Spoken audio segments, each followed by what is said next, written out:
Bien, también les quiero pedir que abran sus Biblias en la carta del apóstol Pablo a los Efesios. Capítulo 6.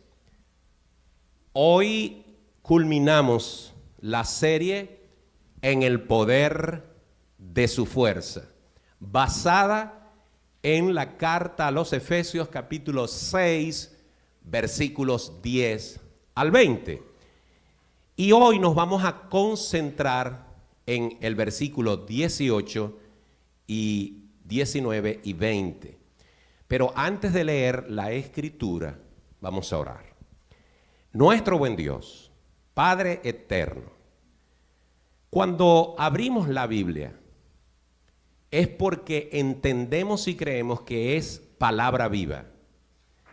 Palabra que puede transformar, palabra que puede convencer, palabra que puede enseñar, palabra que puede revelar tu voluntad para nosotros. Y lo hacemos con reverencia, con temor de ti, porque sabemos que estamos frente a la palabra tuya. Por eso te pedimos que nos hables hoy, que me uses a mí como un instrumento por medio del cual tu palabra puede ser transmitida a cada corazón, a cada mente, a cada alma, a cada espíritu. Y también, oh Dios, te pido que cada persona que está aquí presente y cada persona que nos está mirando a través del internet y toda persona que pueda escuchar o ver este sermón en el futuro, también pueda ser alcanzado por el poder de la predicación de tu palabra. Todo esto te lo pedimos en el nombre de Jesús. Amén y amén. Quiero pedirle que mantenga allí abierta su Biblia, porque ya pronto vamos a leer esos pasajes. Y dice el versículo 18 de la siguiente manera: orando en todo tiempo, con toda oración y súplica en el Espíritu, velando en ello con toda perseverancia y súplica por todos los santos y por mí, a fin de que al abrir mi boca me sea dada palabra para dar a conocer con denuedo el misterio del Evangelio, por el cual soy embajador en cadenas, que con denuedo hable de él como debo hablar. Eso es lo que dice el apóstol Pablo al final de este discurso sobre la batalla espiritual. Pero a mí me gusta darle contexto a estas palabras. Un contexto inmediato que es el de la carta a los Efesios. Por eso es importante recordarle a usted que la carta a los Efesios, una carta escrita hace 2000 años al mismo tiempo, esa carta hoy permanece para nosotros, para que nosotros también podamos aprender lo que Dios le habló a los Efesios a través de Pablo. La carta a los Efesios tiene 3 temas fundamentales: doctrina, explicación de la doctrina cristiana, cómo somos salvos por medio de la gracia de Dios. Segundo, la carta a los Efesios modela, dibuja, explica el estilo de vida cristiana que usted y yo debemos vivir como esposos, como mujeres o como esposas, como hijos, como siervos o como empleados o como jefes. Esa explicación de estilo de vida usted la va a ver en algunos capítulos de Efesios. Pero el apóstol Pablo también aborda un tema fundamental, y es que Pablo nos advierte a ellos y a nosotros que tenemos una batalla espiritual que tenemos que pelear mientras que caminamos en esta tierra y nos llamamos cristianos. Hemos dicho antes y ahora que no podemos evitar esa guerra. Podemos ignorarla, pero no podemos evitar las consecuencias. Por lo tanto, debemos aprender y recordar que la batalla espiritual es un tema importante en la carta a los Efesios. Y nos hemos concentrado en lo que dice especialmente el versículo 10, donde dice: por lo demás, hermanos míos, fortaleceos en el Señor y en el poder de su fuerza. Hermanos, la batalla espiritual del creyente necesita una armadura. La batalla espiritual del creyente necesita el arma secreta de la que vamos a hablar hoy. Pero la batalla espiritual del cristiano requiere que entienda cada uno de nosotros que no podremos vencer si no es en las fuerzas del Señor Jesucristo. No es de otra forma. No hay recurso humano, no hay fuerza humana que nos permita vencer esta batalla, sino en el poder de las fuerzas del Señor. Como hoy estamos terminando esta serie de 4 sermones, me parece oportuno mencionar y recordar brevemente los 6 componentes de la armadura de Dios. En primer lugar, hablamos acerca del cinto de la verdad.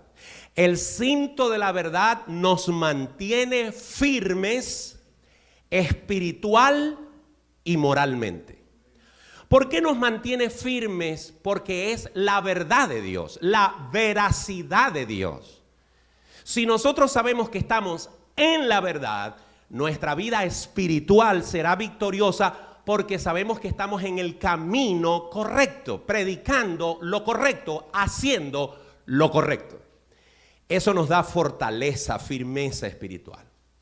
Pero si esa verdad la hemos puesto en nuestros lomos, también va a producir la verdad de Dios en nosotros. Vamos a ser francos, vamos a ser honestos, vamos a ser transparentes, vamos a ser justos con los hombres. De tal manera que cuando afirmamos nuestra vida con la verdad de Dios, entonces podremos vivir firmes espiritualmente y moralmente. Una vez afirmados los lomos, nos ponemos la coraza de justicia. Nos ponemos esa coraza que nos protege el corazón. Y dijimos que nos protegía el corazón porque algo que Satanás va a querer hacer es hacernos sentir culpables todo el tiempo. Pero cuando un cristiano entiende que la obra de Cristo en la cruz lo ha justificado delante del Padre, ese cristiano tiene su corazón seguro de que ha sido justificado delante de Dios por medio de su Hijo Jesucristo. Y como dice Romanos, tenemos paz para con Dios. Eso protege tu corazón porque te da paz. Y también te da paz con los hombres, porque cuando tú aprendes a ser justo con los demás, entonces puedes cumplir lo que dice la Biblia. En cuanto dependa de vosotros, estad en paz con todos los hombres. No solamente debemos abrazar la justicia de Dios, sino que también tenemos que vivir en justicia para con el mundo. Otro elemento de la armadura es el calzado. El calzado del Evangelio nos reafirma lo que creemos. Cuando usted se pone el calzado del Evangelio, es porque usted entiende qué es lo que cree.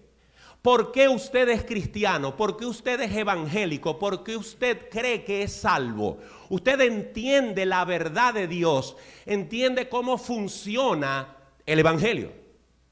Pero cuando usted entiende cómo funciona el Evangelio, también está motivado por este calzado a compartir el Evangelio con otros que necesitan salvación. Usted no siente paz, usted no siente tranquilidad si tiene un amigo, si tiene un vecino, si tiene alguien a su alrededor al que usted no le ha compartido a Jesús. Entonces usted siente una necesidad de decirle: ¿has escuchado alguna vez el plan de salvación para tu vida? Eso hace el calzado del Evangelio. Hasta ahora hemos hablado de 3 elementos que nos tenemos que poner. 3 elementos que nos tenemos que ajustar. Primero el cinto, luego la coraza y luego el calzado. Pero ahora también vamos a hablar de algo que tenemos que tomar, que algo que tenemos que tener en nuestra mano todo el tiempo, y es el escudo de la fe. El escudo de la fe apaga los dardos del maligno, apaga los dardos que Satanás lanza a tu mente, los dardos que Satanás lanza a tu corazón, los dardos que Satanás lanza a tu espíritu. Porque el deseo de Satanás es destruirte. El deseo de Satanás es hacer que tú te rindas. El deseo de Satanás es tejer lazos de pecado, de impiedad, de duda, de temor, de ansiedad, de depresión, de mentira y cuanta cosa podamos mencionar negativa y mala de parte del diablo. Él quiere envolverte en ese lazo de maldad. Pero el escudo de la fe hace que esos dardos puedan ser apagados cuando tú confías en las promesas de Dios. Cada vez que Satanás te invita a fallarle a Dios, cada vez que Satanás te invita a desanimarte, tú te apoderas y crees y confías en lo que Dios ha prometido para tu vida. Eso hace el escudo de la fe. También hay otro elemento de la armadura que tú debes colocarte, que debes tomar y ponértelo, y es el yelmo de la salvación, el casco de la salvación. Porque el yelmo de la salvación te permite estar seguro, decirte a ti mismo por medio de la fe: soy salvo por medio del Señor Jesucristo. Tengo vida eterna. No importa lo que acontezca en este mundo, ya alcancé salvación. Cuando tú estás seguro de tu salvación, entonces puedes enfocarte en la eternidad. Entiendes que lo que vives en este mundo es temporal y te espera un mundo más allá, donde el Señor Jesucristo podrá darte por la eternidad una vida de gloria y de gozo. Una persona convencida de su salvación vive enfocada en lo eterno.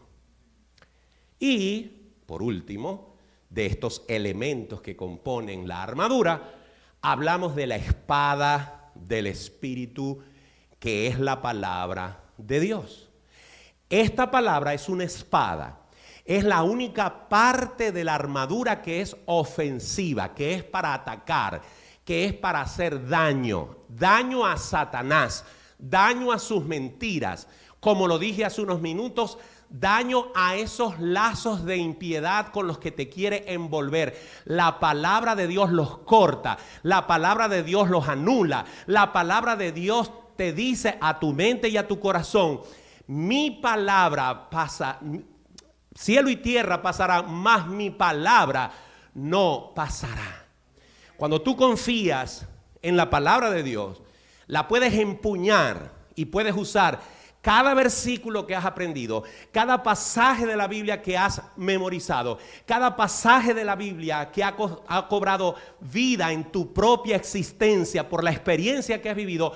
Puedes recordar esa palabra y usarla para cortar esos lazos de impiedad que Satanás quiere tejer sobre ti. La palabra de Dios es para leerla, La palabra de Dios es para obedecerla.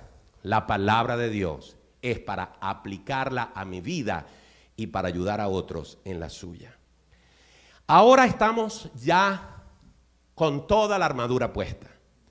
Ahora ya hemos completado toda esa orden de Pablo. Vestid la armadura, toda la armadura de Dios. Pero, ¿cuál es el propósito de la armadura? Estar firmes, terminar la carrera firmes. Como dice Pablo, después que haya acabado todo, estar firme. Ese es el objetivo principal de la armadura.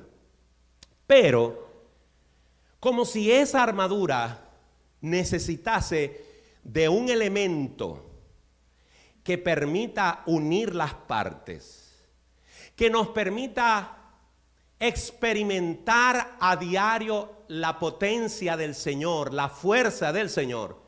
El apóstol Pablo agrega en los versículos finales de este pasaje un arma secreta.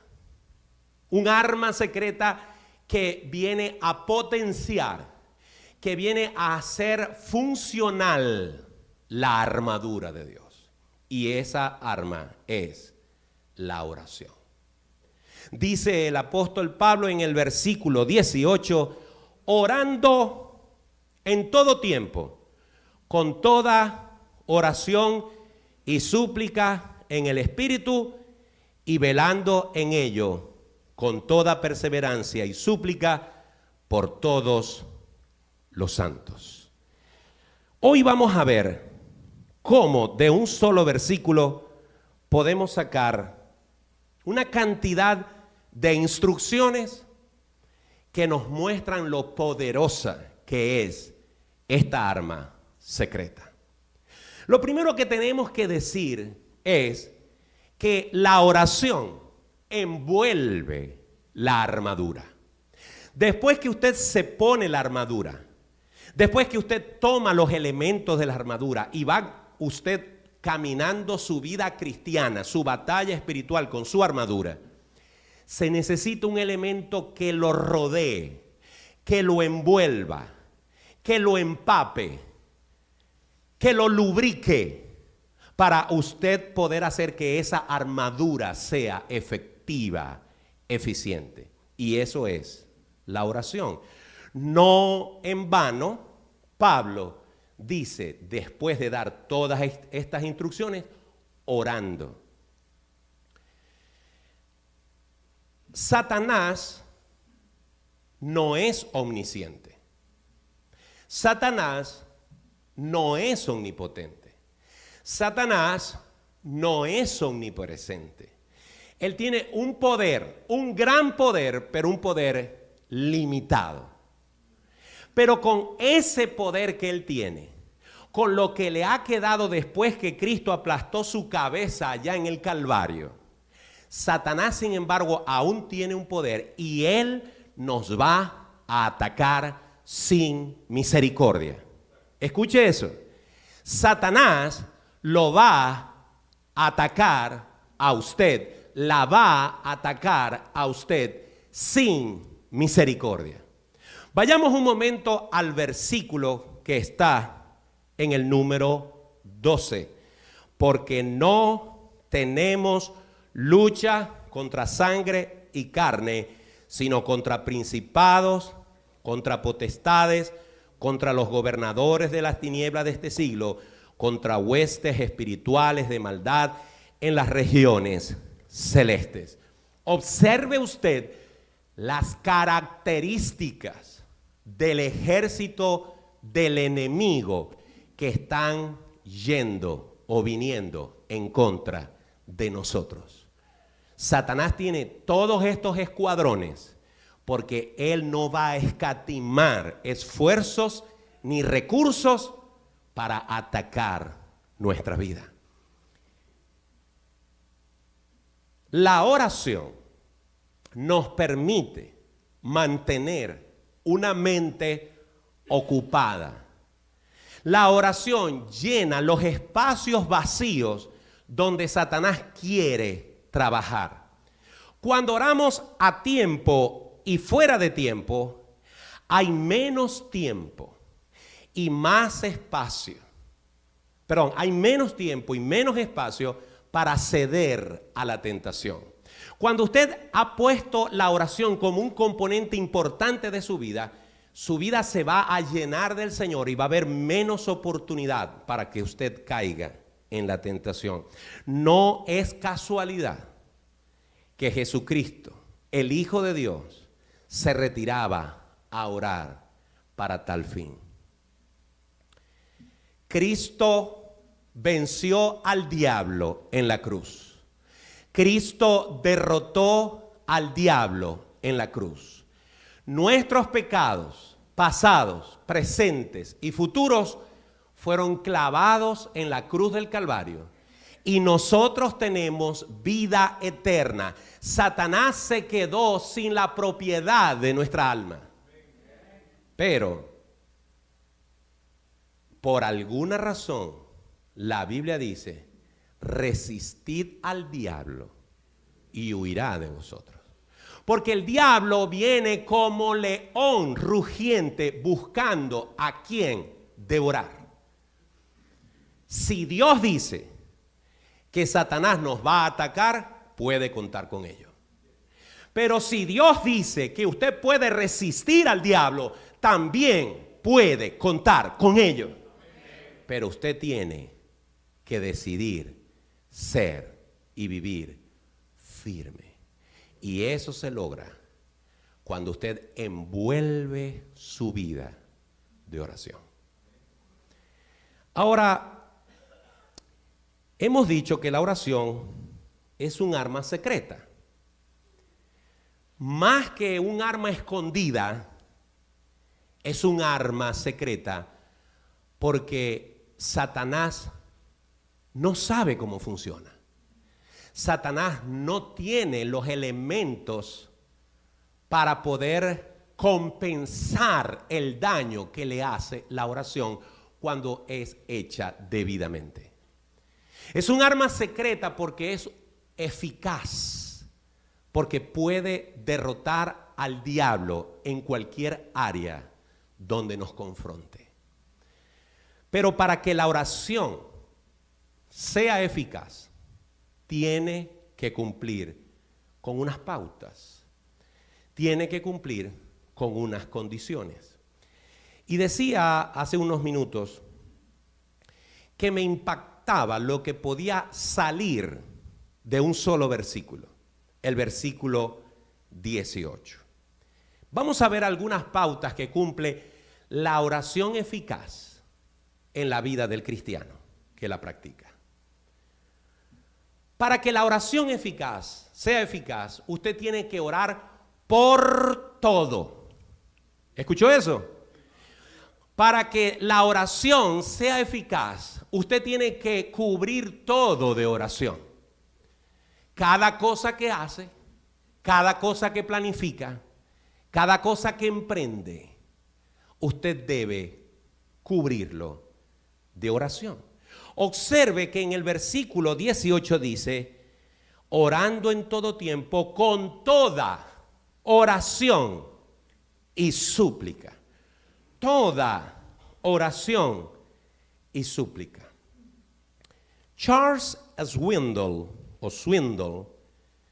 dijo lo siguiente: en el cielo hay un cuarto que nos sorprenderá cuando lo veamos, el cual está lleno de preciosas cajas empacadas y con un hermoso lazo y una tarjeta con el nombre suyo y el nombre mío. Pero cada tarjeta, además del nombre, dice: nunca entregado a la tierra, porque nunca fue pedido. Hay cosas que nos eximimos, que nos evitamos, que ignoramos pedirle a Dios. Casi siempre esas cosas son de tipo espiritual. Casi todos estamos dispuestos a orar por lo material, pero pocos estamos dispuestos a orar por lo espiritual. Primera de Juan 5:14 dice, y esta es la confianza que tenemos en Él, que si pedimos alguna cosa conforme a su voluntad, Él nos oye. Y si sabemos que Él nos oye en cualquier cosa que pidamos, sabemos que tenemos las peticiones que le hayamos hecho. Acostúmbrese a orar por todo. No solamente a orar por sanidad. No solamente a orar por felicidad. No solamente a orar por resolución de problemas. No solamente a orar por un trabajo o por dinero. Acostúmbrese a orar también por las cosas que no son de este mundo y que están relacionadas con su vida espiritual. Señor, lléname de fe. Señor, lléname de gozo. Señor, lléname del poder de tu Espíritu Santo. Haz de mí una persona distinta. Si los cristianos orásemos con el mismo fervor, con el mismo interés que oramos por las cosas materiales, orásemos por las espirituales, otro gallo cantaría. Otra sería la historia. Pero la oración, para que sea eficaz, además de orar por todo, usted debe orar siempre, no de vez en cuando. Mire lo que dice el versículo 18 también. Orando de vez en cuando. Orando cuando no esté cansado. Orando cuando le sobre tiempo.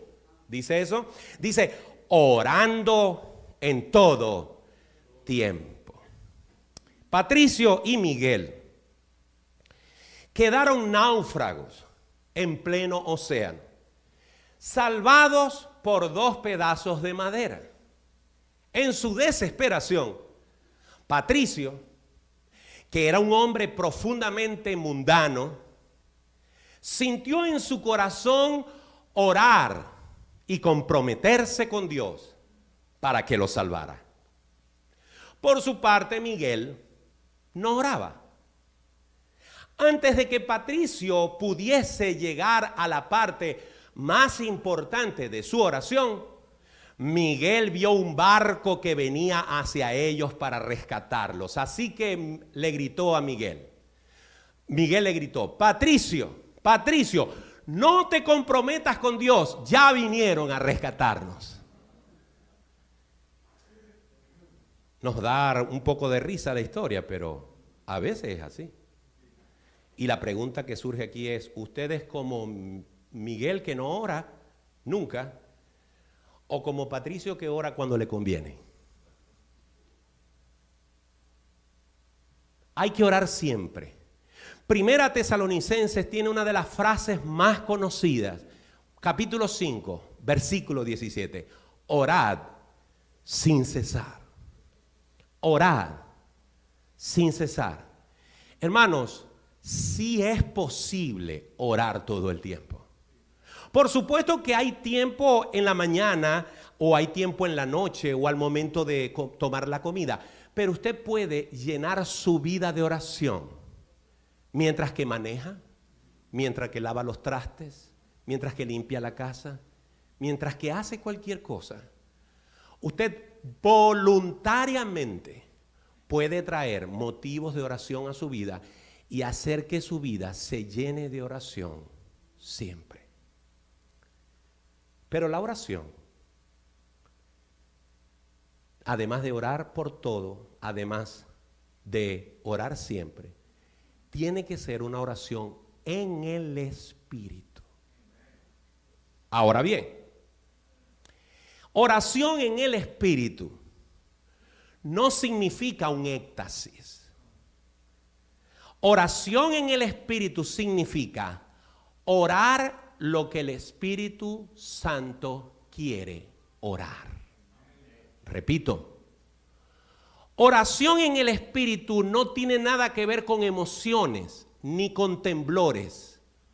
Oración en el Espíritu significa: Dios, no sé qué quieres de mí. Dios, no sé cuál es tu voluntad para mí, pero yo quiero que tú hagas en mí tu voluntad.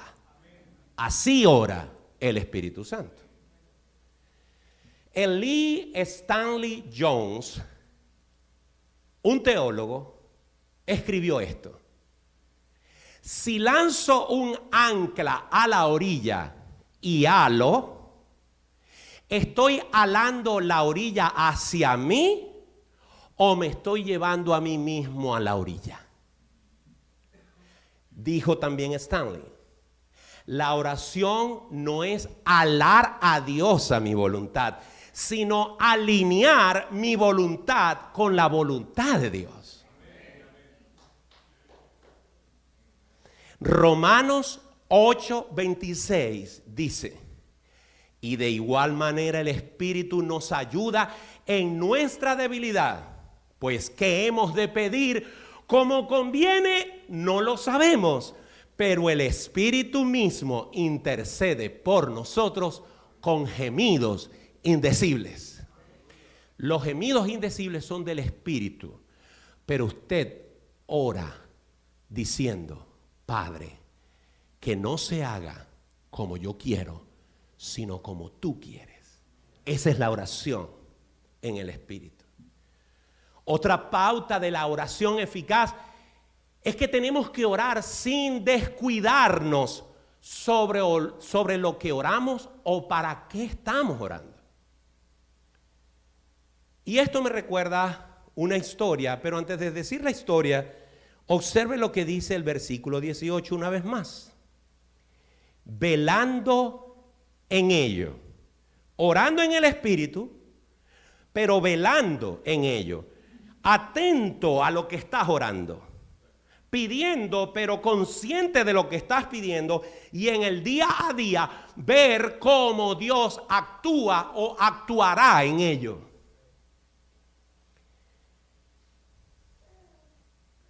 La ilustración que quería usar es esta. En una vigilia de oración, un creyente que siempre estaba volviendo a sus viejos pecados, repetía y repetía mientras le tocaba el turno de orar en público: oh Señor, lléname de tu gracia, lléname de tu Santo Espíritu, lléname del todo, Señor.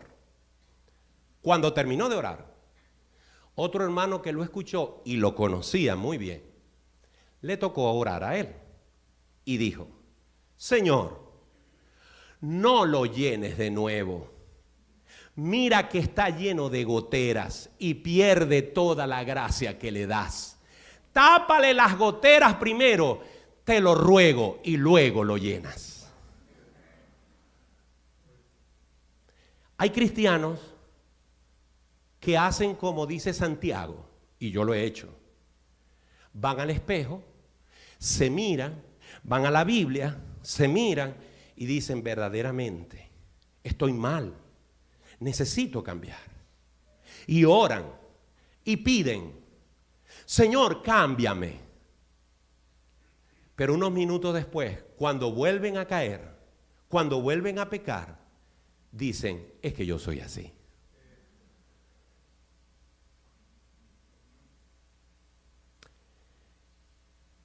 Conozco una persona que tiene serios problemas con el celular y lo que ve en el celular.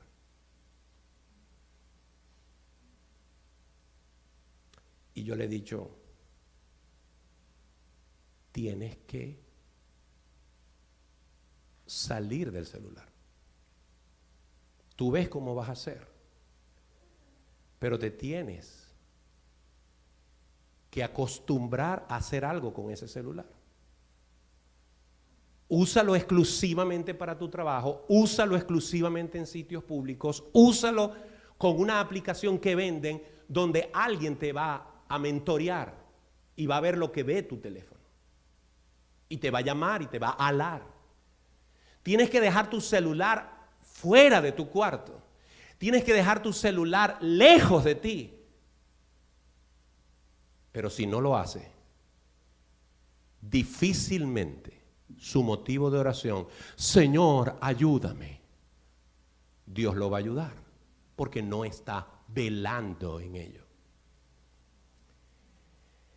Pero también Pablo dice en el versículo 18, con toda perseverancia. La oración tiene que ser insistiendo, pidiendo día tras día, clamando al Señor para que Dios obre.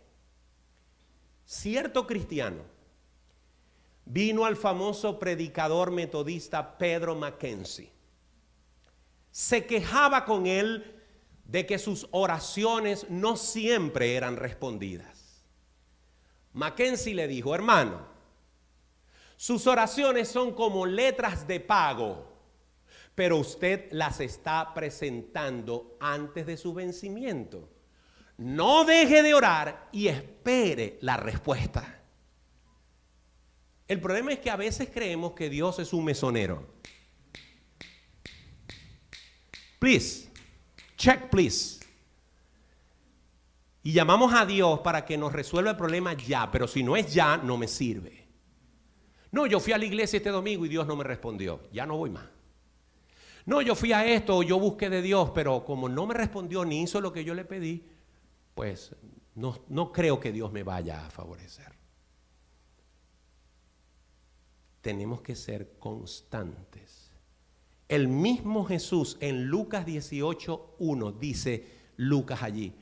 También les refirió Jesús una parábola sobre la necesidad de orar siempre y no desmayar. E inmediatamente le habló de la mujer viuda y el juez injusto.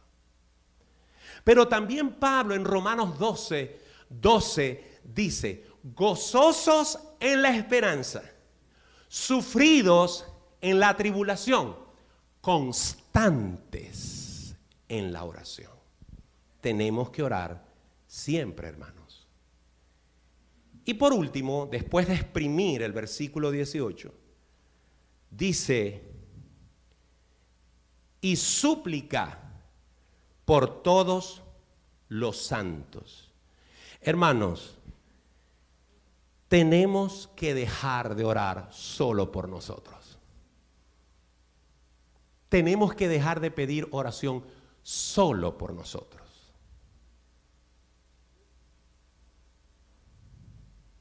Un domingo, Gilberto vio llegar a Ricardo, quien tenía tiempo sin asistir a la iglesia. Tiempo atrás, lo había visto en la calle y le prometió orar por él, pero nunca lo hizo. Mientras Ricardo se acercaba, Gilberto rápidamente dijo en su mente, Señor, te pido por Ricardo, amén. Con entusiasmo y una sonrisa, saludó a Ricardo con un buen apretón de manos y le dijo, hey Ricardo, ¿cómo estás? ¿Sabes? He estado orando por ti. Hermanos, se ha vuelto una moda que alguien pide oración y nosotros decimos orando. Se ha vuelto una moda las dos manitos.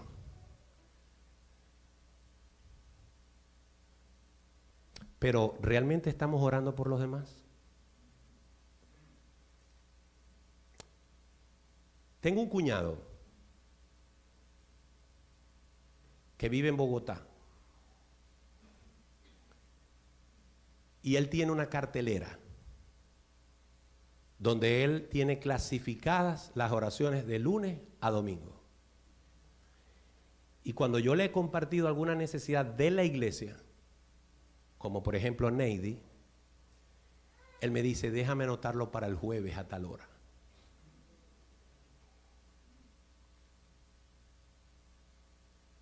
Reconozco que no tengo esa capacidad de organizarme, pero mi labor pastoral me ha hecho ahora entender la necesidad de orar, no solamente por mí, sino por otros. Y he tomado en serio, muy en serio, Cada vez que yo le diga a usted, estoy orando por ti, asegurarme de estar haciéndolo. Dejemos de orar por nosotros solamente. Hagamos nuestra oración efectiva, poderosa, cuando en nuestra oración abandonamos un poco nuestros intereses y oramos por los demás. Dice Santiago 5:16, confesaos vuestras ofensas unos a otros y orad unos por otros para que seáis sanados. La oración eficaz del justo puede mucho. Ahora veamos el efecto de esta oración en el campo de batalla. La oración es el arma secreta del reino de Dios. La oración es el arma secreta que usamos los cristianos en el reino. Y una de las cosas que quiero decir es que lamentablemente muchos desconocen el poder de la oración cuando intercedemos por otros. El apóstol Pablo está preso, no sé si lo sabía, pero cuando Pablo escribió esto, está preso en una casa por cárcel en Roma. Ahí estuvo 2 años esperando juicio. Y allí escribió varias cartas, entre esas la carta de los Efesios. Ahora, muy pocas veces y muy brevemente, Pablo pide ser liberado para salir libre y disfrutar de la libertad. Pablo en todo caso pide que le dé fuerzas el Señor para hablar aún en la prisión. Versículo 19.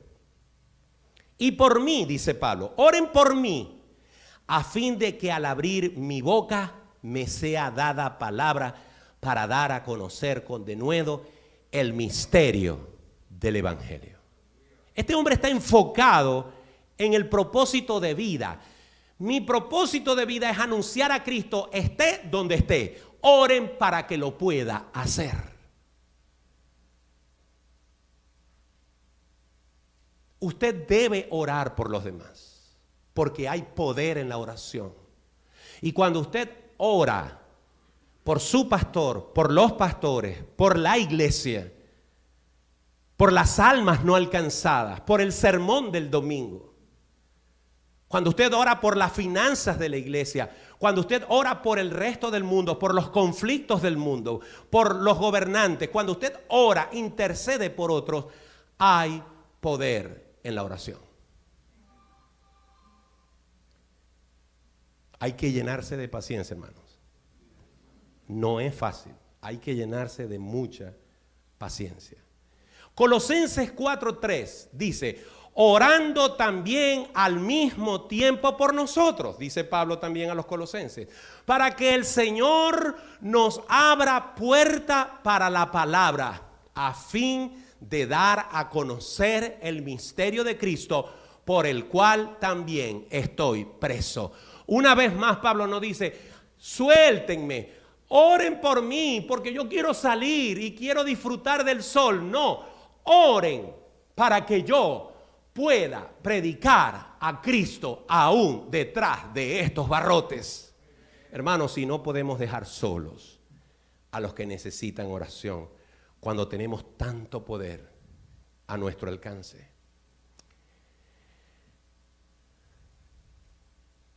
En esta batalla, donde estamos todos con nuestras armaduras, con ese peso encima, luchando cada uno, con nuestras propias cargas, con nuestras propias cruces, con nuestras propias luchas, tenemos que pedir los unos por los otros. Tenemos que clamar los unos por los otros. Tenemos que levantar el teléfono y llamar al hermano y decirle, ¿puedo orar por ti? Miren, si usted piensa que usted no necesita la oración de alguien más, déjeme decirle que ni siquiera Jesús hizo eso. Jesús en su momento más difícil le dijo a sus discípulos, quédense aquí, velen conmigo, oren conmigo, porque mi alma está triste hasta la muerte. Si Jesús, el Hijo de Dios, pidió oración por Él mismo, ¿cuánto más nosotros tenemos que ser humildes y decir, ora por mí? O llamar a alguien y preguntar, ¿oro por ti?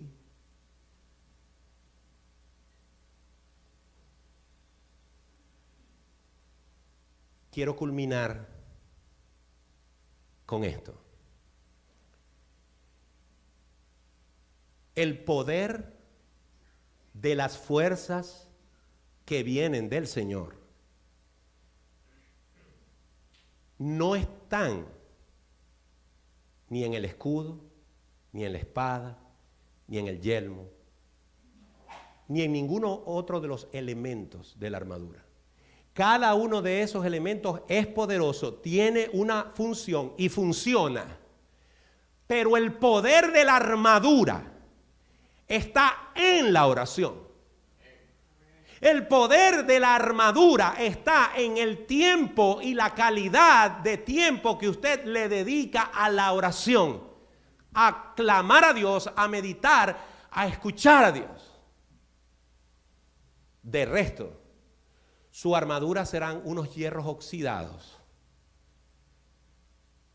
que usted lleva religiosamente, pero no espiritualmente.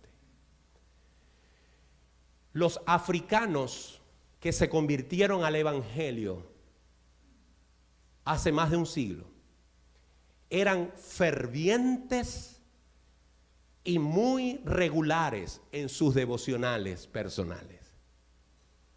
Se decía que cada uno tenía un lugar en el campo, un lugar separado para cada uno en la espesura de la vegetación, donde pasaban tiempo con Dios. Cada quien se iba a algún punto.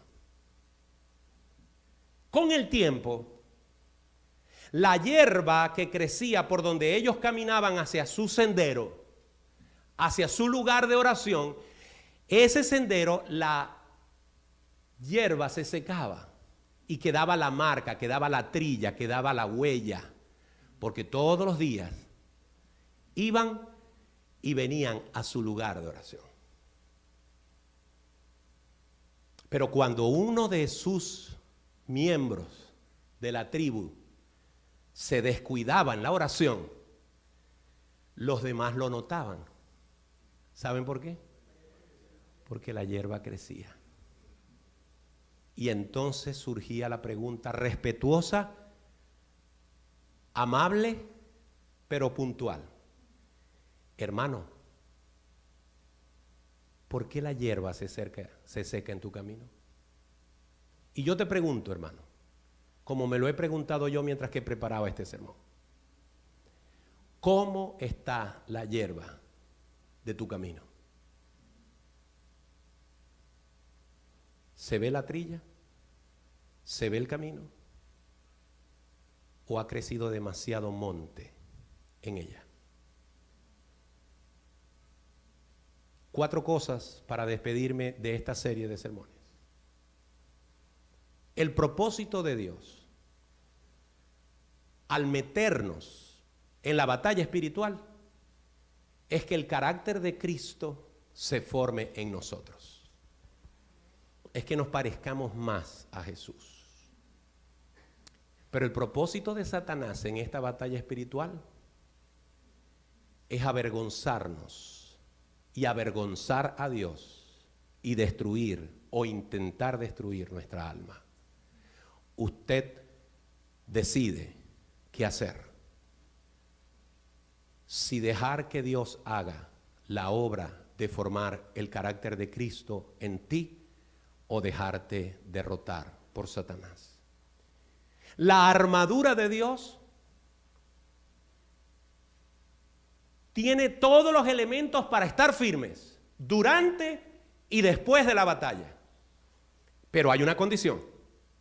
Usted debe vestir y tomar esos elementos y cubrirse con ellos. No puede oír estos sermones, no puede mirar Efesios 6 y decir, ay sí, qué bonita la armadura. No, tiene que vestir, tiene que tomar toda la armadura de Dios. El cargar la armadura de Dios no será cómodo para nuestra carne, pero será seguro para nuestro espíritu. El cargar la armadura de Dios no va a ser cómodo, pero va a ser seguro para nuestra alma.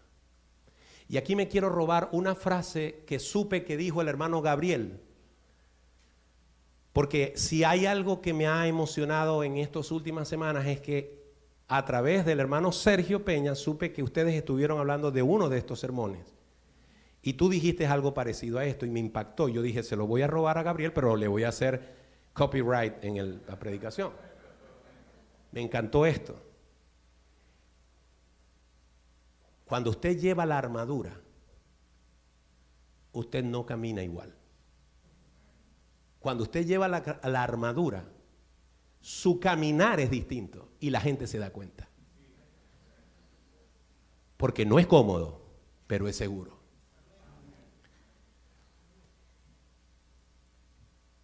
Anímate, hermano, porque llegará un día cuando entres al cielo y allí en la entrada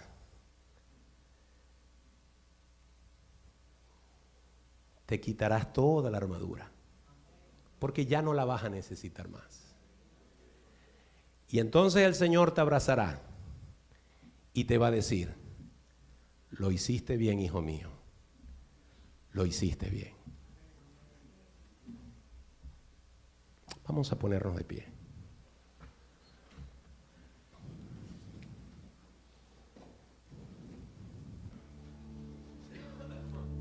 Mi querido amigo,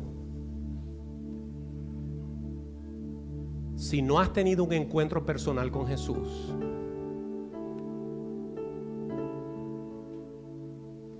si no has dado tu vida a Cristo, si no te has arrepentido de tus pecados,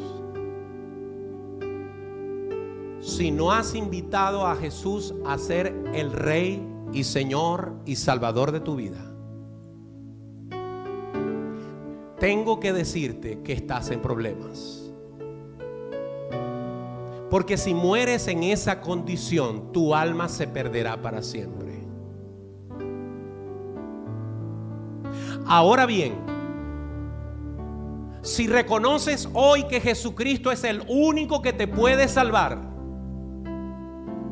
si aceptas que tus pecados, lo único que lo puede borrar es la sangre de Cristo, y vienes hoy y dices, Señor, yo quiero que seas mi Salvador, mi Señor, dame vida eterna, anota mi nombre en el libro de la vida. Si lo haces hoy tienes vida eterna. Pero tienes que dar el paso. Tienes que ser valiente. Por eso te invito ahora, si lo deseas, que vengas aquí adelante y recibas el regalo de la salvación diciendo, quiero que ore por mi pastor. Quiero recibir a Jesucristo como el Señor de mi vida. ¿Es tu caso? Si lo es, deberías de venir acá. Te estoy esperando.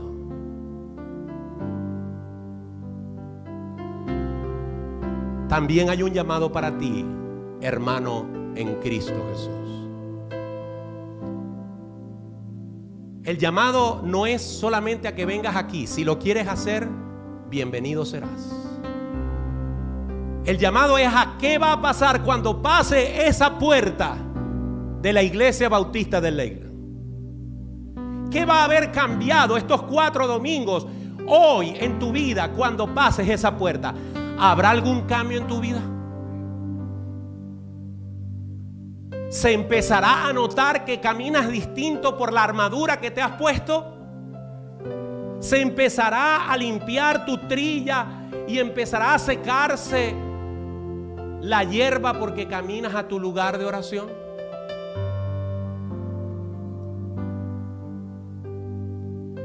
Amado hermano, el llamado es a buscar del Señor.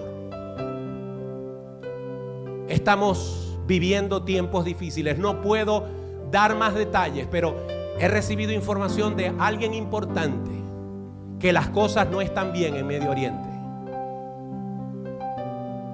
Así que el tiempo está cerca. Y cuando la trompeta suene, ¿qué va a pasar con tu alma?